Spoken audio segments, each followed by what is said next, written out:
지금 순서대로 질문 들어온 게 네 가지를 읽어보도록 하겠습니다. 그 설명하던 도중에 1인당 매출량이 우리나라가 한국 중에서 다섯 번째로 높다고 1인당 1년에 한 12톤 정도라고 말씀을 드렸는데 그게 이제 순수하게 개인이 매출하는 것만 따지는 건지 아니면 산업 뭐 다른 것도 포함하는 건지 물어보셨는데 다 포함된 자, 겁니다. 그러니까 우리나라의 산업 부분, 건물 부분, 발전 부분, 뭐 수송 부분, 농축산 부분 모든 온실가스 배출량을 인구로 나눈 거니까요.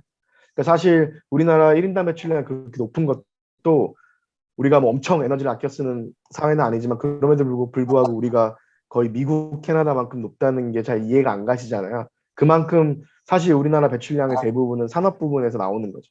그러니까 개인이 사실 개인 생활에서 배출하는 거는 그렇게 높진 않습니다. 물론 그럼에도 불구하고 이제 그 석유를 쓰는 자동차를 타거나 건물에서 냉난방을 대부분 천연가스로 하거나 그다음에 취사에도 좀 천연가스를 쓰고 그다음에 우리가 쓰는 전기의 60%는 화석연료잖아요. 그러니까 개인적인 온실가스 배출량도 꽤 높게 잡히죠. 근데 12톤까지 올라간 거는 산업이라든가 수송 부분에서 영향이 큽니다. 두 번째로 최태영 그린피스 저희 동료분이 질문하신 게 IEA는 원전 비중을 몇 프로로 재생에너지 몇 프로를 구성해야 한다고 밝힌 바가 있나요? 라고 물어보셨는데 IEA가 전 세계 원전 비중을 제시하진 않아요. 그런데 세계에너지기구 차원에서 원전도 탄소 중립에 필요하다고 하고 그러니 그 재생에너지는 한 70% 정도 이상 71% 정도 얘기하고 있거든요. 그러니까 원전 같은 경우가 많아봤자 이제 한 10몇 프로 되겠죠. 왜냐면은 지금 전 세계 전력 생산에서 원전이 차지하는 비중이 10%거든요. 근데 현재 있는 비중도 유지하기가 힘들어요, 앞으로. 그리고 우리가 알아야 될 게 우리나라는 전 세계 어느 국가보다 2050년 탄소 중립의 원전을 많이 사용할 국가 중에 하나예요. 현재 우리나라는 전 세계에서 원전을 6번째로 많이 쓰고 있잖아요. 원전 발전량 기준으로 보면. 근데 문재인 정부 탈원전 정책대로 했어도 지금으로부터 30년 뒤인 2050년에도 우리나라가 전 세계에서 원전 발전량이 최소 6위, 그 다음에 잘하면 4위까지도 올라갈 가능성이 있었어요. 그 얘기는 IAEA가 탄소 중립에 원전 써야 되라는 권고사항을 낸다 하더라도 한국은 전 세계 국가들 중에서 이미 문재인 정부 탈원전 정책대로 갔더라 하더라도 이미 그 권고를 가장 많이 오버해서 지키고 있던 나라라는 거죠. 지금 현재 그러니까 과거에 문재인 정부 탈원전 정책대로 갔어도 그러니까 사실 그보다 더 원전을 쓰는 거를 IEA가 그렇게 과한 원전 비중 얘기하진 않거든요. 그러니까 사실 현재 한국이 원전 비중이 한 25%에서 30% 사이인데 이 정도만 해도 전 세계 어느 국가보다 탄소 중립의 원전을 많이 활용하고 있는 상황이죠. 다음 질문이 그리고 태양광이랑 풍력발전 확대가 필요한데 원전과 재생에너지가 공존할 수 있느냐. 이 부분은 아마 지금 이 시리즈 강의 중에서 전영 교수님이 전문적으로 많이 다뤄주셨을 거라고 생각을 하는데 제가 간단하게 말씀드리면 우리가 보통 예전에는 그 발전원들 중에 기저발전이 있잖아요. 그러니까 원전처럼 깔리는 거죠. 근데 사실 원전이 24시간 365일 가동한다고 보통 사람들이 얘기를 하지만 그렇지 않죠. 원전도 가동률이라는 게 1년에 예전에는 90%까지 됐지만 최근에는 안전 문제가 많이 생기면서 한 75%까지 떨어졌잖아요. 그러니까 1년에 한 75%밖에 못 돌리는 거예요. 그리고 원전도 뭐 며칠 전에도 고리 1호기가 멈췄던 것처럼 갑자기 멈추는 경우들이 있잖아요. 그러니까 사실 원전이 그렇게 안정적으로 꾸준히 전력을 생산해 준다는 것도 어떻게 보면 심한 거죠. 1년에 75%밖에 쓰지 못하고 갑자기 정지되는 경우들도 많으니까. 근데 어쨌든 기저발전으로 밑에 깔아주고 전력의 수요는 항상 변하잖아요. 아침에 사람들이 일어나서 9시부터 전력을 더 쓰기 시작해서 수요가 올라갔다가 한 3, 4시 정도에 피크 쳤다가 저녁에 집으로 들어오면서 좀 내려갔다가 밤에 자기 시작하면서 전력소가 많이 꺼지죠. 이 변화하는 수요를 맞추기 위해서 원전으로 밑을 깔고 그 다음에 석탄을 깔고 석탄 중에 일부는 출력을 100%까지 안 내고 있다가 그리고 천연가스를 좀 돌리면서 변동하는 수요에 맞춰서 석탄과 천연가스를 조절해서 공급을 맞춰 이제는 수요가 변할 뿐만 아니라 재생에너지가 메인이 될 수밖에 없잖아요. 지금 현재 60% 넘게 차지하고 있는 화석연료를 대체할 수 있는 에너지는 재생에너지밖에 없어요. 전 세계 모든 국가가 마찬가지입니다. 그럼 재생에너지 비중이 최소 5, 60%에서 많게는 100%까지 가야 되는데 재생에너지는 공급도 변동하잖아.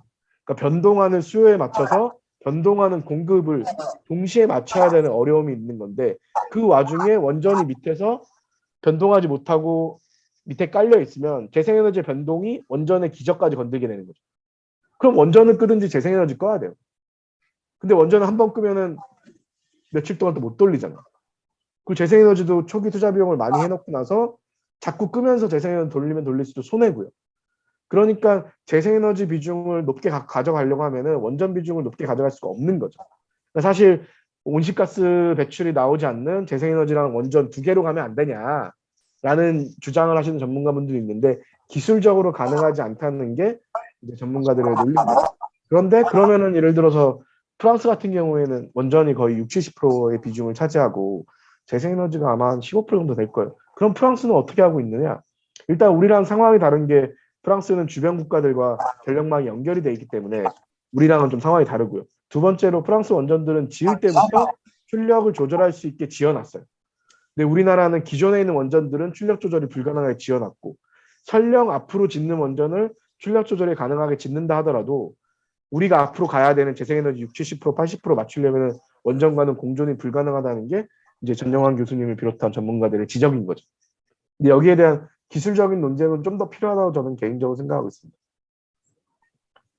그리고 정진영 선생님께서 오늘 본 기사에서 미국이 아리백 등의 흐름에 반하는 방향을 왜 추진하는지 세계적인 흐름에 원전 비중도 강화되는 흐름도 있는지 궁금합니다라고 하셨는데 일단 그 원전 다른 나라의 원전 정책에 대해서 하나로 뭉뚱그려서 볼 때 이런 게 좀 발생하는 것 같아요.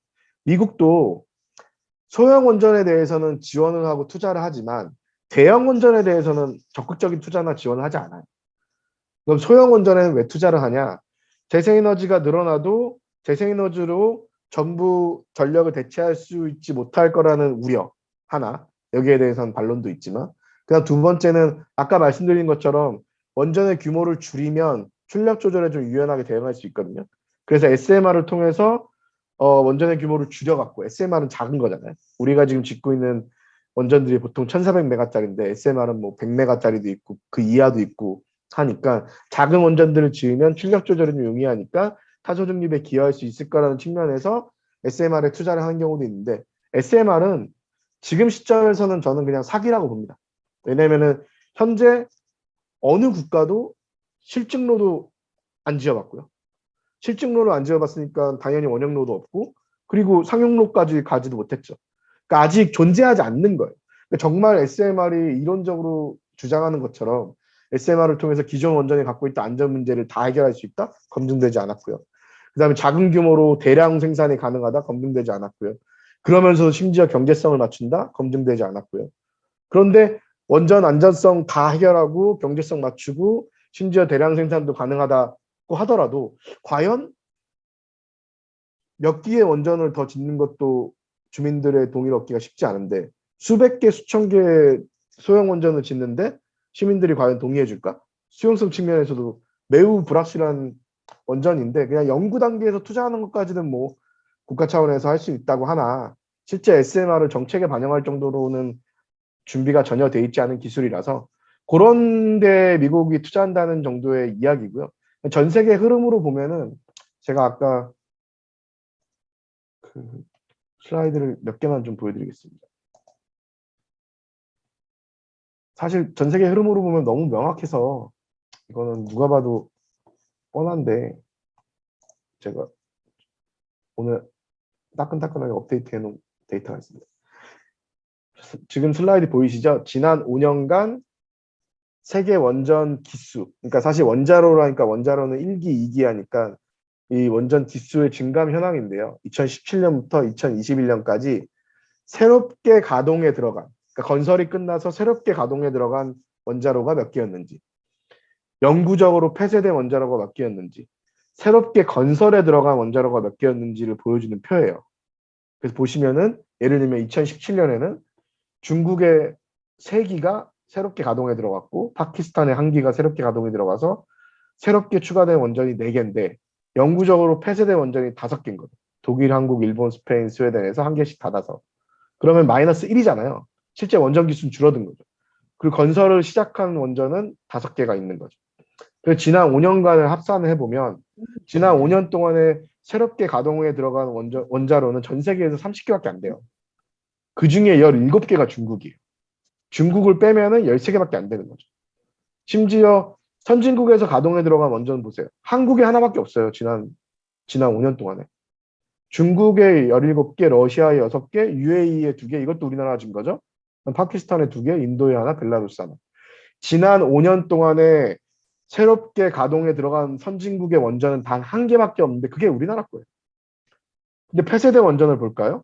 41개가 폐쇄됐는데 대부분이 선진국인 거죠. 일본에서 10개, 독일에서 5개, 미국에 6개, 영국에 3개, 스웨덴에 3개, 뭐 이런 식으로 쭉 해서. 그럼 새롭게 건설에 들어간 걸 보면은 29개인데 이 중에서도 중국이 12개, 인도가 4개, 러시아가 3개, 터키가 3개. 새롭게 건설 시작한 선진국 원전도 4개밖에 없어요. 그 중에 2개가 영국, 2개가 한국. 이 영국의 2개 원전이 힌클리 포인트 C라는 영국에서 새롭게 원전을 짓겠다고 10몇 개를 짓겠다고 계획을 발표해놓고 지금까지 건설에 들어간 게 딱 2개밖에 없거든요. 힌클리 포인트 C. 그것도 기존에 잡았던 예산보다 몇 배씩 늘어나고 기간도 늘어나서 아직까지 짓고 있지 않아요. 최근에 핀란드에서 올킬로워터 3억이라고 미국 그 유럽에서 좀 신형 원전을 새롭게 지었던 첫 번째 케이스였거든요. 근데 그게 2008년도부터 짓기 시작해서 올해 가동 들어왔어요. 이거 몇 년이 걸린 거예요? 14년이 걸렸나요? 그만큼 신규 원전 시장은 거의 뭐 망했다고 보시면 돼요. 그리고 특히나 선진국에서는 이것만 봐도 너무나 명확하죠, 지금 트렌드가. 그래서 조금 더 다른 슬라이드 좀 보여드리면, 요거 보시면 되겠네요. 이게 연도별로 원전 건설하고 있던 기수를 보여주는 거거든요. 한때는 1년에 전 세계에 건설되고 있는 원전이 한 200개가 넘을 때도 있었어요. 지금은 50개밖에 안 되죠.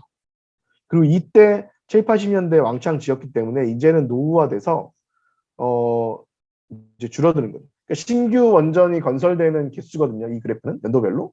한때 75년도, 76년도 이때는 1년에 거의 뭐 한 70기가 새롭게 건설에 들어갔었는데 지금은 이제 한 5기, 6기밖에 없는 거죠. 1년에.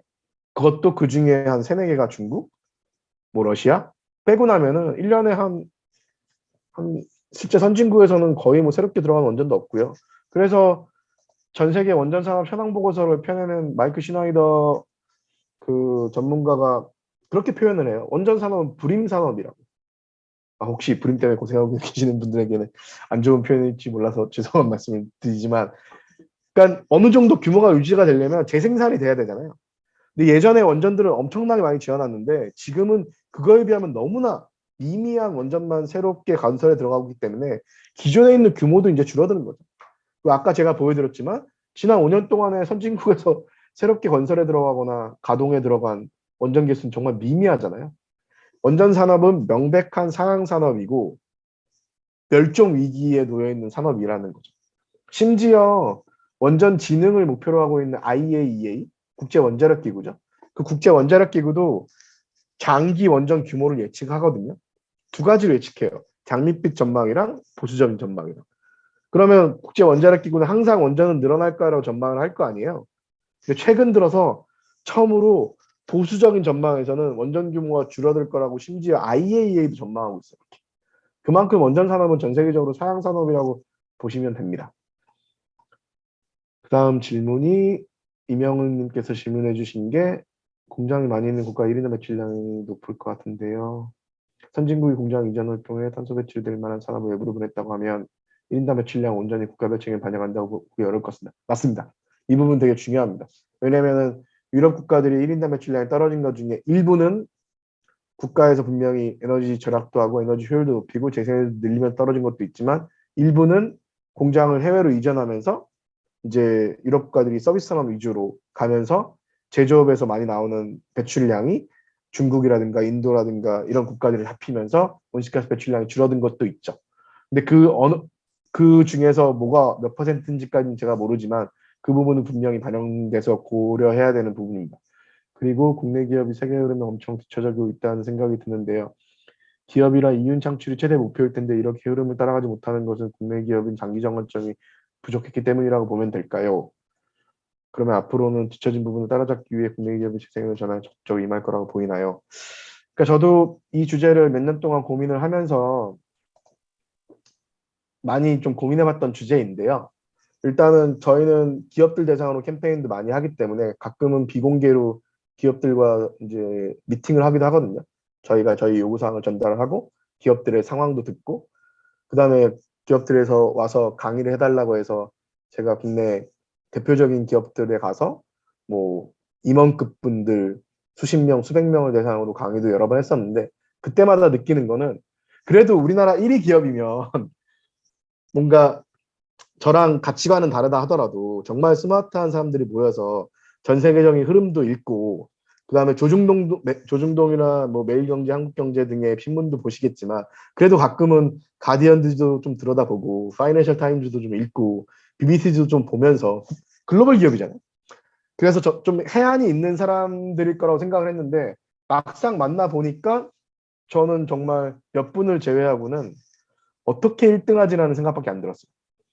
어떻게 이렇게 전 세계 시장의 흐름을 못 읽고 있는데 어떻게 1등하지? 되게 신기한데? 그래서 그래도 1등을 찍는 기업들 있잖아요. 우리나라에서 뭐 반도체라든가 핸드폰이라든가 디스플레이라든가 배터리라든가. 근데 막상 만나보면은 생각보다 전 세계적인 시장의 흐름을 못 읽고 있다는 느낌을 많이 받았고요. 그다음 전 두 번째로는 언론의 역할도 되게 크다고 생각해요. 예를 들면은 그 기후변화에 대한 그 전문가 협의체 중에 하나가 이제 IPCC잖아요. IPCC에서 작년에 그 보고서가 새로 나왔을 때 그 보고서의 핵심 문구가 그거였어요. Code Red for Humanity. 그러니까 인류에 대한 적색 경고가 커졌다는 게 IPCC 6차 보고서의 핵심 문구였거든요. 그래서 제가 슬라이드 하나만 보여드리면 그러니까 우리나라에서도 기후위기가 경제위기라는 앵글로 다루는 어, 언론사들이 많아져야 되고 그리고 언론에서도 자꾸 에너지 문제를 너무 정파적으로만 다가가서 아무래도 사람들이 기후위기가 경제위기라고 느끼는 것에 대해서 좀 체감하는 게 좀 적은 부분도 있다고 생각을 하고요. 저는 단적으로 그걸 보여주는 슬라이드가 이 슬라이드라서 이걸 꼭 보여드리고 싶었는데 그러니까 제가 방금 말씀드린 IPCC의 6차 평가 보고서가 공개가 됐을 때 이 보고서가 이때 그 핵심 문구가 Code Red for Humanity였어요. 다음날 영국 주요 일간지를 모아놓은 거예요. 확 다가오지 않으세요? 다음날 영국 주간 일간지 뭐 가디언즈라든가 파이낸셜 타임즈라든가 데일리 익스프레스라든가 첫 번째에다 박아놨잖아요. 코드 레드 포 휴머니티라고. 그리고 이 여기 지금 절규하고 있는 여성분 사진이 그리스에 작년에 산불 났을 때 그 폭염과 산불로 인한 기후위기의 피해를 절감하고 있는 사람의 사진은 되게 유명한 사진인데 일간지에 이게 쫙 깔린 거죠. 그러니까 사람들이 아 진짜 큰일 났구나 우리. 정말 우리 생존의 적색 경고가 켜졌구나 라는 인상을 언론으로부터도 받을 수 있는데 특히나 이제 가디언즈 같은 경우에는 오히려 기후위기 대응 시민단체들보다 더욱더 적극적으로 기후위기 대응을 하고 있는 언론사 중에 하나거든요. 그런 측면도 국내에서는 차이가 좀 존재하지 않을까 있고 그 다음에 실제 우리나라에서는 산업용 전기요금이 너무 싸서 기업들로 하여금 변화를 생각할 유인을 주지 못하고 있는 것도 되게 중요해요. 제가 예를 들어 볼게요. 예전에는 우리나라가 70년대에는 너무 못 살았잖아요. 그러니까 어떻게든지 수출로 해서 먹고 살기 위해서 최대한 전기요금이라도 싸게 줘서 조금이라도 원가를 내려서 밖에 가서 물건을 좀 더 팔으라고 우리나라 산업용 전기요금을 되게 낮게 줬잖아요. 그래서 킬로와트 시당 산업용 전기요금이 한때는 60원, 70원 이럴 때가 있었어요. 그때 주택용 전기요금이 120원이었거든요. 그러니까 가정이 거의 산업용보다 2배를 냈다고. 근데 이명박 정부 때 산업용 전기요금을 7번이나 올려줬어요. 저는 이거는 MB 대통령이 되게 잘한 부분이라고 생각을 하는데 산업용 전기요금을 막 올렸어요. 이명박 정부 때. 그리고 박근혜 정부 때 조금 올리고. 되게 아이러니하게 또 문재인 정부 들어와서는 탈원전 에너지전 때문에 나라 망한다는 얘기를 하도 언론에서 깔아버려갖고 전기요금을 건들지도 못했어요. 그래서 산업용 전기요금을 한 번도 못 올렸고요. 주택용 전기요금은 오히려 깎아줬어요. 그래서 현재는 어떤 상황이 됐냐면 산업용 전기요금이 한 107원, 106원 정도 해요. 주택용 전기요금도 원래 한 120원 내다가 누진제 완화시켜주는 바람에 지금 한 106원, 치료는구에 대해서 산업용 전기요금이나 주택용 전기요금이 같아졌어요. 사실 이 상황은 기업 입장에서 조금 억울한 상황이에요. 왜냐하면 기업은 고압의 전기를 다량으로 받잖아요. 주택은 저압의 전기를 매우 많은 곳에 보내줘야 되니까 한전 입장에서 인프라가 많이 들죠. 그러니까 산업용 전기요금이 조금 싼 건 맞아요. 근데 지금은 같은 상황이니까 기업이 억울할 수 있지만 지난 수십 년간 혜택을 많이 받아왔기 때문에 제가 아직은 억울해하지 말라라고 기업들 만나면 얘기를 하는데 어쨌든 지금 그런 상황이에요. 근데 이 수준이 산업용 전기요금이고 주택용 전기요금이 둘 다 너무 싸요. 예를 들어 볼게요. 삼성전자가 제가 아까 산업용 전기요금이 107원이라고 했잖아요. 킬로와트 시당. 근데 삼성전자는 96원이나 97원 정도의 전기를 써요. 그러니까 우리나라 산업용 전기요금 평균보다도 10원을 적게 쓰는 거죠. 왜냐하면 경부화 요금 때 전력을 많이 쓰거든요. 그러니까 평균을 내보면은 산업용 전기요금 평균보다 삼성전자는 10원을 더 적게 쓰는 거예요. 그러면 쉽게 한 105원 정도로, 우리나라 산업용 전기요금 평균이 105원인데 삼성전자는 10원 싸게 써서 95원 정도 쓴다고 생각을 해보세요. 근데 중국 기업들이 중국에서 평균적으로 내는 산업용 전기요금이 115원이에요. 우리나라는 소득 3만 불 국가잖아요. 중국은 만불 국가고요. 소득 3만 불 국가의 1위 기업인 삼성전자는 아시아 전체에서 프로핏이 이윤이 가장 큰 기업이에요. 그런 기업이 중국의 평균 전기요금보다 킬로와트 시당 20원을 적게 내고 있는 상황인 거예요. 너무나 싸게 쓰고 있는 거죠. 근데 삼성전자의 제조 원가 중에서 전기요금이 차지하는 비중은 1%가 안 돼요. 그 얘기는 전기요금 10% 올려도 원가는 1%가 안 되니까 0.1% 올라간다는 얘기예요. 정말 미미한 거라. 그러니까 예전에는 우리나라 기업들이 기술도 없고 어떻게든지 전기요금이라도 싸게 써서 경쟁하라고 그렇게 했다고 하면은 지금은 전 세계 1위 하고 있는 분야도 많고 근데 우리나라보다 소득이 3분의 1밖에 안 되는 중국보다 20원을 더 작게 쓴다? 이게 말도 안 되는 상황인 거죠. 근데 그렇게 싸게 쓰다 보니까 기업들 입장에서는 에너지를 절약할 필요도 없고 효율을 높일 필요도 없고 재생에너지를 쓸 이유도 없는 거예요. 너무 싸니까. 그래서 기업들만의 책임으로 보기에는 정부 정책도 그동안에 매우 잘못되어 왔다. 그 부분도 있는 거죠. 그리고 향후에 기업들이 적극적으로 임할 건지에 대해서는 일단 아리백에 가입은 하기 시작했는데 대부분이 2050년을 목표로 하고 있어요. 물론 우리나라가 다른 국가에 비해서 재생에너지 발전이 좀 더디긴 한데 2050년은 정말 택도 없는 먼 얘기거든요. 그건 너무 미흡한 목표고요. 저희가 삼성전자에 요구하는 것도 2030년까지 재생에너지 100% 달성하면서 공급 업체들에게도 리더십을 보여라.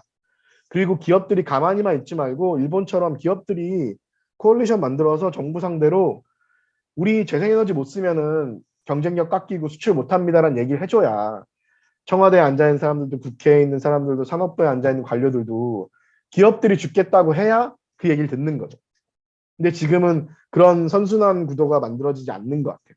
그래서 그런 부분들이 좀 바뀌어야 된다고 생각을 하고 이번 정부에 큰 기대를 하고 있진 않지만 워낙 전 세계 지금 기업들이 직면하고 있는 기후 규제 시장이라든가 그 다음에 투자 기관들의 흐름 그 다음에 전 세계 소비자들의 변화 그 다음에 유럽의 탄소국경세 도입이라든가 그리고 배출권 거래제는 강화될 수밖에 없거든요. 이런 흐름들을 보면 기업들도 좀 변화하지 않을까라는 기대도 일부 하고 있습니다. 그리고 질문이 지방정부는 재생에너지를 전환에 어떻게 역할을 해야 한다고 보시나요? 지방정부에는 시민으로서 어떤 것을 강력하게 요구해야 한다고 보시는지요? 사실 우리나라 에너지 정책의 많은 부분이 지방정부에서 개입할 수 없는 부분이 많아서 여전히 중앙정부 중심의 에너지 정책이긴 한데 이번에 탄소중립 기본법이 통과가 되면서 지역별로 탄소중립 기본계획을 지자체별로 세우게 돼 있거든요. 그 안에서 지자체마다 상황이 다르잖아요. 예를 들면 충남 같은 경우에는 전체 석탄발전소에 반이 몰려 있는데 그 석탄발전소가 10년, 15년 안에 다 문을 닫아야 되는 거죠. 이 부분을 어떻게 바꿀 것인지. 그 다음에 이제 경남이라든가 부울경 같은 경우에는 원전이 또 몰려 있잖아요. 재생에너지 비중은 낮고. 그리고 재생에너지는 또 자연 조건의 영향을 받다 보니까 우리나라에서 전남이라든가 전북이라든가 충남, 뭐 경남, 강원 이쪽이 잘 되잖아요. 상대적으로 경기도라든가 서울 같은 경우, 뭐 충북 같은 경우 이제 재생에너지 발전이 더디죠. 그래서 되게 불균형하게 재생에너지가 발전되고 있는 것도 있어요. 근데 그게 자연 조건이 일부 영향을 미치는 것도 있겠지만 전국적으로 재생에너지가 고르게 발전될 수 있는 역할을 하기 위해서 지역별로 다른 상황에 맞춰서 정부의 지원이 좀 필요할 것 같고요. 그 다음에 지자체 탄소 중립 기본 계획을 세우면서도 에너지 전환 계획을 어떻게 할 것인지, 그 지자체에서 온실가스 배출이 산업 부분, 수송 부분, 건물 부분에서 어떻게 되는지 이런 인벤토리부터 구축을 해서 어느 부분에서 시민들이 참여를 해서 줄여나갈 수 있는지에 대한 작업들이 필요하다고 생각을 하고요.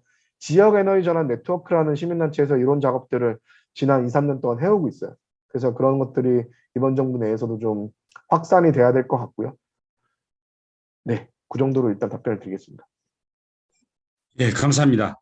아유, 그 짧은 시간에 그 많은 질문들을 굉장히 효과적으로 답변해 주셨습니다.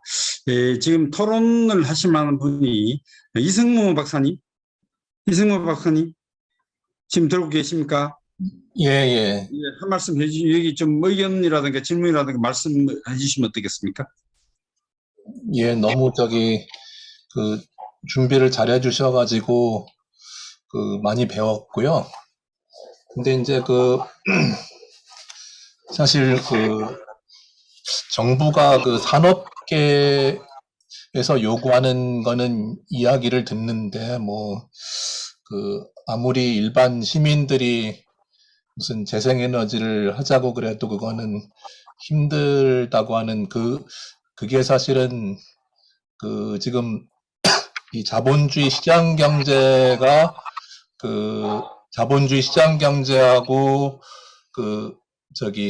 이 대의민주주의 제도하고가 굉장히 밀접한 관계가 있는데 그 대의민주주의 제도라고 하는 게 사실은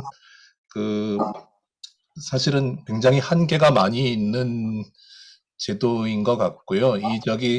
이 자본주의 시장 경제 체제가 정말 전 세계가 완전히 다 민주주의 체제 하에서 살게 된다면은 과연 이 시장 경제가 유지될 수 있을까 하는 그런 의문도 사실 들거든요.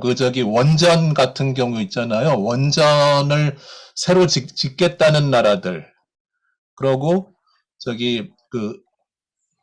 원전을 폐쇄하고 있는 나라들을 갖다가 이렇게 비교해 보면 아까 보여주셨는데 원전을 새로 건설한 나라들은 민주주의가 작동하지 않는 나라들이 대부분이거든요. 그죠? 그리고 원전을 갖다가 폐쇄하는 결정을 한 나라들은 그래도 좀 민주주의가 선진국이다 이렇게 보여지는데 그래서 저는 이 민주주의 제도가 그냥 껍데기만 있는 민주주의 제도 가지고서는 사실 화석연료를 갖다가 줄이는 것도 힘들고 원전을 줄이는 것도 힘들고 근데 이제 아리백이라고 하는 게 그나마 이제 기업들의 경쟁력을 가지고서 이렇게 그걸 이끌어내는 거라고 보여지는데 과연 이것도 계속 잘 돼갈 수 있을지 저는 사실은 의문이 듭니다. 예. 매우 중요한 포인트를 짚어주셨는데요. 저도 동료들하고도 그렇고, 그 다음에 이제 시민사회에 있는 제가 좋아하고 존경하는 다른 시민사회 단체의 동료분들하고도 가끔 이제 사석에서 뭐 술자리나 아니면은 진지하게 고민을 나눌 때 하는 얘기 중에 하나인데, 오늘 그 말씀을 좀 드려보면, 그러니까 사실 이 과잉 생산, 과잉 소비를 중심으로 작동되고 있는 이 자본주의 경제 체제의 근본적인 변화 없이 과연 우리가 기후위기 대응을 할 수 있는 체제 전환을, 그러니까 기후변화가 아니라 시스템의 변화, 체제 변화를 이룰 수 있을 것인가에 대해서는 저도 개인적으로 좀 회의적이에요. 그래서 예를 들면은 탈성장이라든가 아니면은 제로 그로스라든가 아니면은 자본주의 시스템 자체를 근본적으로 변혁하는 얘기들을 하지 않으면 장기적으로는 우리가 성공할 수 없다고 저는 개인적으로 생각해요. 근데 이제 대중 캠페인 단체로서 저희 그린피스는 어쨌든 시민을 상대로 시민들의 지지를 기반으로 사회적인 변화를 만들어 나가는 대중 캠페인 단체라서 혁명 단체는 아니라고 생각하거든요, 개인적으로는. 그러다 보니까 저희 그린피스가 장기적으로 갖고 있는 전략에 있어서도 이러한 대량 생산, 대량 소비, 그 다음에 지구가 유한함에도 불구하고 무한한 성장이 가능하다고 보는 이 사고방식.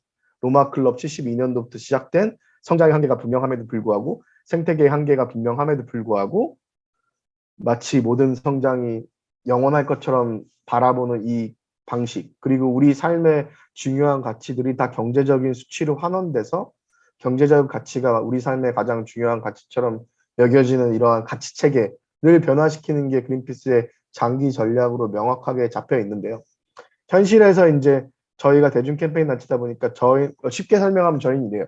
그러니까 저희가 길거리에 나가서 지나가는 우리나라 사람들 10명을 붙잡고 저희 캠페인 메시지를 얘기했을 때 한 3명 정도는 뭔 소리야 하면서 전혀 동의하지 않고 지나가고, 한 3명 정도는 들어보니까 맞는 얘기 같은데 그래도 경제가 중요하고 일자리가 중요하지, 그러니까 재생에너지 늘리는 것도 중요하고 기후위기 되는 것도 중요한데 당장 지금 물가도 비싸고 일자리도 늘려야 되고 지금 청년 실업에다가 우리나라 지금 성장 잘 안 되고 있는데 매년 5% 6%씩 성장해야 되는데 안 되고 있으니까 그래도 성장이 중요해 라고 한 3명이 지나가고, 나머지 4명 중에서 한 3명 정도는 들어보니까 맞는 것 같다, 진짜 우리가 기후위기 대응을 해야 되고 그리고 재생에너지 확대도 이뤄야 되고 더 많은 비용을 부담해서라도 그게 장기적으로 더 적은 피해를 받고 적은 비용을 부담하는 방식일 것 같아, 당신들의 말에 동의해, 근데 내가 직접 여기에 내 시간과 노력을 들여서 참여해서 변화에 동참할 정도까지는 아직 준비가 안 돼 있어. 한 3명 정도는 그렇게 얘기하고 마지막 한 명이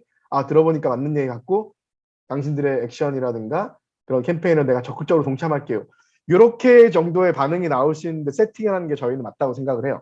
근데 저희 생각에는 지금 앞부분에 자본주의 체제의 문제라든가 탈성장이라든가 이런 얘기를 근본적으로 처음부터 내걸고 얘기를 시작하면 한국 사회에서 10명 중에 10명이 얘기를 안 듣더라고요. 그래서 어떻게 캠페인을 풀어나갈 것인지에 대한 좀 현실적인 차원에서 접근을 하기 때문에, 근데 종종 그래서 이제 아리백이라든가 이런 기업들의 변화가 결국 우리가 갖고 있는 이 문제를 해결해 줄 거라고 생각하진 않아요. 근데 또 한편으로는 제가 중앙정부에서도 일해봤고 유엔에서도 일해봤고 국회에서도 일해봤고 NGO에서 일해보고 유일하게 민간기업에서만 일을 안 해봤는데 최근 한 5년 동안에 보면은 그게 돈의 흐름의 변화인지 아니면 정말로 이 심각한 기후위기에 대한 인식이 퍼지고 있는 건지 아니면은 결국에 기업들도 이윤을 추구하려면은 소비자와 투자기관의 돈의 흐름을 안 쫓을 수가 없기 때문에 그런 전 세계적인 변화에 반응하는 건지 몰라도 최근 5년간 보면은 기업들의 변화라든가 혁신이 훨씬 빨라요.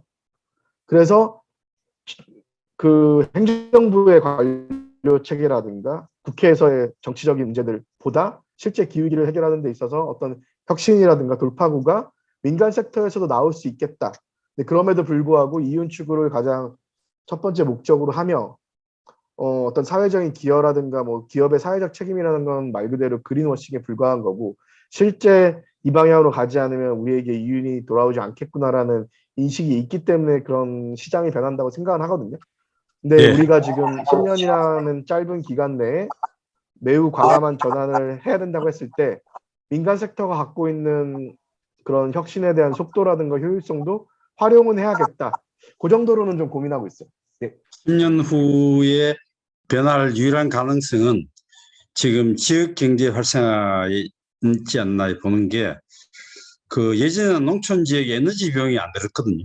지금 고정 비용으로 에너지가 드는데 구매력이 저하되고 소득의 지출 부분의 편중이 에너지 비용 부분에 상당히 많이 할애되고 있기 때문에 거기서 생기는 문제가 지금 굉장히 심각한 문제로 지금 대두되고 있는 것 같고, 제가 아리백의 특징이 뭐냐면 기업들이 그 소비자의 구매력을 걱정해주는 듯한 기업들이 상당수가 있는 것 같아요. 획설적으로. 그래서 지금 그 독일에서는 이걸 갖다가 에너지 자본가들의 연대 체제를 에너지 컨체론이라고 그러잖아요. 에너지 패권주의. 한전이 적자에도 불구하고 끝까지 패권을 유지하려고 하는 욕망이 굉장히 강한데 그게 지금 현재 기업권청에 그 에너지 경제를 계속해서 유지하고자 하는 속성 중에 하나인 것 같은데요. 앞으로 그 에너지의 분산형 에너지로 가지 않을 수 없고 그 분산형 에너지로 가야지 에너지 프로슈머의 시스템이 어느 정도 시스템을 변환이 되고 그걸 통해서 에너지 전환의 그 가속화할 수 있는 가능성이 좀 생기지 않을까 그런 좀 이제 생각을 해봅니다. 해보는데 독일에서 옛날에 이제 그 사람들하고 이야기를 해보니까 한국의 에너지 전환을 하지 않으면은 도대체 지구상에 어느 나라가 에너지 전환을 하겠느냐 그런 정도의 한국이 갖고 있는 에너지 뭐 관련 IT 기술력 이거에 대한 신뢰를 가지고 있는 것 같아요. 보이고 있는 것 같아요. 그래서 우리도 좀 제대로 좀 방향만 잡고 이 가능성만 열어주면은 어떻게 보면 신속하게 전환할 수 있는 상황이 있는 거 아니냐. 저는 역발상의 좀 상황으로 좀 생각을 하고 있고 그런 점에서 지금 오늘 장다울 선생님의 여러 가지 그 객관적인 전 세계의 흐름을 제대로 이렇게 구조적으로 보여주신 이 내용이 앞으로 우리가 그런 희망을 갖는데 굉장히 중요한 근거가 되리라고 생각을 합니다. 그거는 제가 지금 시간이 없으니까 좀 약간 압축해서 말씀을 드렸는데 그 부분에 대해서 계속해서 탈핵, 탈원전, 에너지 전환을 우리가 논의를 하면서 계속해서 깊이 있게 논의를 하고자 합니다. 오늘 마지막으로 꼭 그 장담 선생님께 질문을 드리고 싶은 분 있으신가요? 여기 채팅창에 뭐 말씀하셨는데 지금 가스 발전에서 유독가스가 요거는 조금 다른 시기에 또 질문을 받도록 하고 오늘 아리백 기준으로 간단하게 답변을 드리면요. 아까 제가 예. 말씀드렸지만 예. 온실가스가 배출되는 화석연료 발전을 줄여야 되는데요. 지금 우리나라의 석탄과 천연가스 발전을 합쳐서 비중이 한 62% 정도 돼요. 90% 정도까지는 아니고 그 62% 정도 되는 석탄과 가스 발전을 둘 다 줄여야 되죠. 근데 이제 가스 발전이 석탄 발전에 비해서 온실가스 배출은 약 절반 정도로 덜 나오고 대신 다른 오염물질은 조금 더 나오는 것도 있는데 그래서 예전에는 가스 발전을 좀 중간에 브릿지 기술로 활용해서 그래도 석탄보다는 가스가 난 거 아니냐라는 이야기를 한 3, 4년까지는 전문가들도 좀 했다고 하면은 현재는 상황이 바뀌었어요. 지금 현재 기후위기 상황을 봤을 때는 천연가스 발전도 더 이상 늘리면 안 된다. 그렇지. 그것도 어쨌든 온실가스가 너무나 많이 나오고 이번에 그 우크라이나 전쟁에서 봤지만 천연가스는 전 세계 그 가스 가격이 되게 불안하거든요. 우리나라도 장기로 이렇게 선매에서 사와야 되니까 가스 가격도 지금 불안하고 가스 가격이 지금 많이 올라왔고 재생에너지 가격보다 훨씬 비싸요 현재. 그리고 앞으로 공급 불안정성도 높고 해서 천연가스 발전도 최대한 빠르게 줄여나가야 되는 발전원 중에 하나입니다. 그 윤순진 교수가 지난번에 그 에너지 분권화 중에서 에너지 분책화, 그 지방 정부에서 에너지 생산과 소비에 대한 책임 할당량을 매기자 하는 그런 주장이 있었는데 그게 역설적으로 좀 상당히 우리가 앞으로 전환하는데 속도를 빨리 해줄 수 있는 정책적 수단이 아니겠느냐 하는 점이 있습니다. 그럼 이제 나중에 그 아리백 문제에 대한 그 경제적인 문제에 대한 대응책에 대해서 좀 다른 각도에서 심도 있게 논의를 할 시간을 가질 수 있을 것으로 생각합니다. 일단 재생에너지가 시장에서 원전이라든가 그러니까 미국 같은 경우에는 기존의 원전들은 새로 짓는 원전 말고도 기존에 이미 지어놓은 원전들도 운영만 하는데도 돈이 너무 많이 들어가서 정부에서 보조를 해주고 있는 상황이고요. 그래서 미국에서는 재생에너지가 원전보다 훨씬 더 경제성이 좋은 상황이라 재생에너지 100%의 전력을 공급을 기업이 받아도 예전에 원전이나 석탄전기 쓰는 것보다 오히려 더 낮은 가격으로 재생에너지를 조달할 수 있는 수준까지 가 있고요. 우리나라는 아직 거기까지는 안 갔습니다. 지금 그렇죠. 현재 삼성전자가 한전전기를 쓰면 제가 아까 말씀드린 것처럼 킬로와트 시당 95원을 내야 되는데요. 재생에너지를 PPA로 쓰려고 하면 우리나라에서는 여전히 한 160원에서 170원 정도를 내야 돼. 그러면은 삼성전자 입장에서는 킬로와트 시당 95원 내다가 160원 내기는 제가 CEO라도 사실 그 결정하기는 쉽지 않죠. 그래서 요 간극을 줄이기 위해서는 이 160원, 170원은 전 세계적으로 봤을 때는 합리적인 가격이고요. 이거를 내리는 게 아니라 밑에 거를 올려야 돼요. 그 얘기는 삼성전자가 기본적으로 내는 요금이 95원이 너무 싼 거죠. 그러니까 이거를 한 120원, 130원까지 올리고 그 다음에 우리나라 배치권 거래제를 강화를 시키면 아리백을 했을 때 그 아리백 한 만큼을 온실가스 감축 실적을 인정을 받거든요. 그럼 그게 또 경제적 가치로 연결이 되니까 요 간극을 줄여서 재생에너지를 썼을 때도 삼성전자가 킬로와트 시당 한 적게는 한 20원에서 많게는 한 3, 40원 정도만 부담하는 정도가 되면 그 정도는 기업이 부담하는 게 좀 맞다고 생각을 합니다. 그럼 그것도 기업이 이제 선택할 수 있는 정도. 근데 현재는 녹색요금제는 10원만 내면 되는데 PPA 가려고 하면은 한 160원, 170원까지 가야 되니까 아직까지 우리는 그 단계까지 가지 못했는데 이 단계까지 가기 위해서 기업도 노력을 해야 되는 거죠. 그 부분을 좀 강조하고 싶었습니다. 오늘 굉장히 짧은 시간에도 많은 그 정보와 내용을 이렇게 주셔가지고 굉장히 귀중한 기록이 될 것 같습니다. 장다울 선생님께 뜨거운 박수 보내주십시오. 네, 감사합니다.